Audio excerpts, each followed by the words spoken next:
Olá, caros alunos. Daremos continuidade à nossa aula de geografia e hoje nós falaremos um pouquinho, uma revisão breve sobre orientação geográfica, Então, no passado, as pessoas elas usavam o sol, a lua, as estrelas para se orientar e chegar em algum lugar sem se perder. A palavra orientação deriva da palavra oriente, que é exatamente o lado em que o sol ele nasce, Então o sol sempre foi referência para o ser humano. O Oriente, que também é chamado então de leste, porque o sol sempre nasce a leste, é importante para os pontos cardeais, porque foi através dessa orientação que os pontos cardeais eles foram desenvolvidos, eles foram estabelecidos com base, nesse leste, tá? Então, desse modo, o leste ele fica à sua direita, o norte está à sua frente, o oeste à sua esquerda e o sul atrás de você. O nascer do pôr do sol, como eu já falei, ele sempre vai estar na mesma direção, tá? O sol nunca vai nascer, por um exemplo, do lado norte, ele sempre vai nascer do lado leste, tá? Os quatro principais pontos cardeais são norte, sul, leste e oeste em todos os lugares do mundo, tá? Então, em todos os lugares do mundo, o norte fica no mesmo rumo, assim como os demais pontos cardeais, tá? Então, a gente tem aí uma imagem, no slide, que mostra exatamente isso, tá?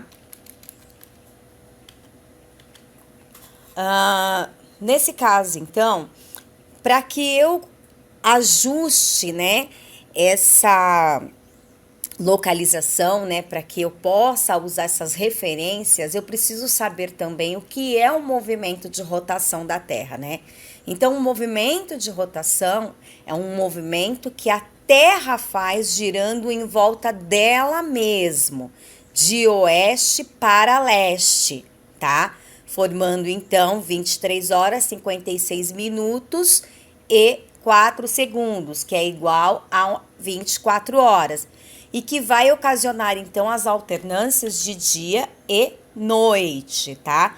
Então é importante a gente lembrar que esse movimento é em torno do eixo próprio da Terra, E que você sabe que o dia e a noite acontece justamente por causa dessa movimentação, porque aonde o sol bate é onde vai ser dia, aonde o sol não bate é noite, tá?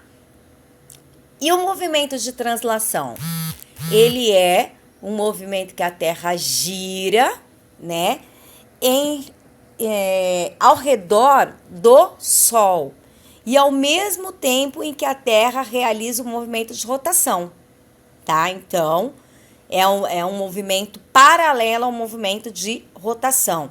A Terra, ela tem uma inclinação, tá? Então, a Terra ela não está disposta retamente, ela tem uma certa inclinação que, combinada com o movimento de translação, ele promove uma desigualdade na distribuição da luz. E isso acaba definindo também, tanto a luz como o calor, define também as estações do ano que são verão, outono, primavera e inverno, tá? E o caminho que a Terra faz ao redor do Sol é chamado de órbita. Então, o movimento de translação, ele dura 365 dias e 6 horas, tá? Essa diferença de 6 horas, ela tem uma relação à duração da soma de um dia a cada 4 anos, tá? Então, esse dia é acrescido no mês de fevereiro, como o dia 29, e nós chamamos isso, então, de anos bissexto, tá? Ficando, então, com uma vez, no mês de fevereiro com 29 a cada 4 anos, ele acaba ficando, ao invés de 365 dias, ele fica com 366 dias, tá? A Lua é o nosso satélite natural, Ele é o astro mais próximo da Terra, tá? ela não tem uma atmosfera, então por isso a superfície é bastante acidentada, aqueles buraquinhos, né, que a gente vê na Lua, apresentando um grande número de crateras, que são esses buraquinhos, né, entre parênteses. A Lua, ela apresenta diferentes fases devido à posição em que ela ocupa o espaço em relação ao Sol e à Terra. Então, a gente tem lua nova, lua quarto crescente, lua cheia e quarto minguante, tá? As estrelas. As estrelas também, como eu falei no início, elas servem de orientação geográfica, né? E é um dos métodos mais naturais e mais antigos em toda a civilização. Então, se a pessoa estiver no hemisfério norte, ela pode se orientar pelas constelações da Ursa Maior, que parece formar uma panela, tá? Então, eu preciso saber, né, que constelação é aquela quando eu olhar para o céu. E eu sabendo que constelação é aquela, eu consigo fazer, então, essa orientação, tá? Os instrumentos de navegação, eles foram surgindo, então, com a necessidade de determinada, né, no mar e a posição do navio, né? Então, eu precisava saber para onde eu estava indo, né? Então, quase todos foram adaptados de instrumentos já existentes utilizados com outros fins para a nova função. Então, a gente teve, primeiro dos instrumentos foi o astrolábio, desenvolvido aí no século XV, usado pelos árabes, né? Depois nós tivemos, então, o quadrante, que ele determinava a latitude entre um ponto de partida e o lugar em que a embarcação se encontrava, né? Então, ele ia de 0 a 90 graus, né? E as extremidades onde estavam marcados 90 graus, havia duas placas de metal, com um orifício por onde se fazia, então, a pontaria ao astro, né?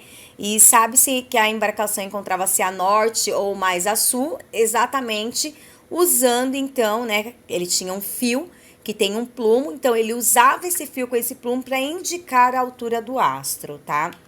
E um dos instrumentos também que foi bastante utilizado, então, né? Foi o quadrante, que mais lá na frente, né? Ele foi dando origem, né? A outro tipo de instrumentos, tá? E hoje a gente tem aí uma alta tecnologia de navegação, não só marítima, mas também como no espaço aéreo, né? Com radares e satélites, em que hoje não é mais necessário o uso, né? Desses instrumentos, tá?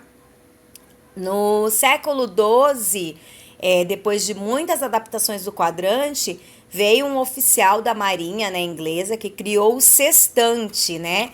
Então, ele até um certo ponto o quadrante ele foi muito utilizado e depois foi criado o sextante, né? Então, o sextante ele possuía um suporte metálico, né?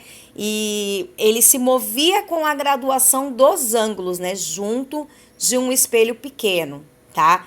E foi aí também um instrumento bastante utilizado, né, naquela época, tá? Agora a gente vai falar um pouquinho sobre as linhas imaginárias, né? Que são linhas que atravessam o globo terrestre, né? São linhas imaginárias mesmo, né? Que o globo terrestre, ele não existe aquelas linhas verdadeiras, mas existe coordenadas que dão essas linhas, tá? Então, os meridianos são as linhas perpendiculares, tá? Então, são as linhas que cruzam ali do Equador e que vão até o Polo Norte, né? E até também o Polo Sul e cruzam-se com os paralelos, tá? Então, todo meridiano, ele possui o mesmo tamanho e o ponto de partida para a numeração. Então, é o meridiano que passa pelo observatório de Greenwich. Então, lá na Inglaterra tem um observatório chamado Greenwich. Então, a linha recebeu esse nome devido a este laboratório, tá? Então, o meridiano de Greenwich é o meridiano principal. Ele marca 0 graus. E a leste de Greenwich, os meridianos são medidos por valores crescentes, até 180 graus. E a oeste, as suas medidas são decrescentes até o limite de menos 180 graus, tá? Então, se a gente pegar aí as linhas, né? A gente consegue verificar, então. Então, o meridiano de Greenwich, ele vai de norte a sul. E tem, então, se aí, né, a sua graduação, tá? E os paralelos, né? A gente vai falar um pouquinho também dos paralelos, né? Então, os paralelos também têm essa graduação, tá? E quando a gente fala, então, de latitude, nós estamos nos referindo à posição em que estão ao norte ou ao sul do Equador.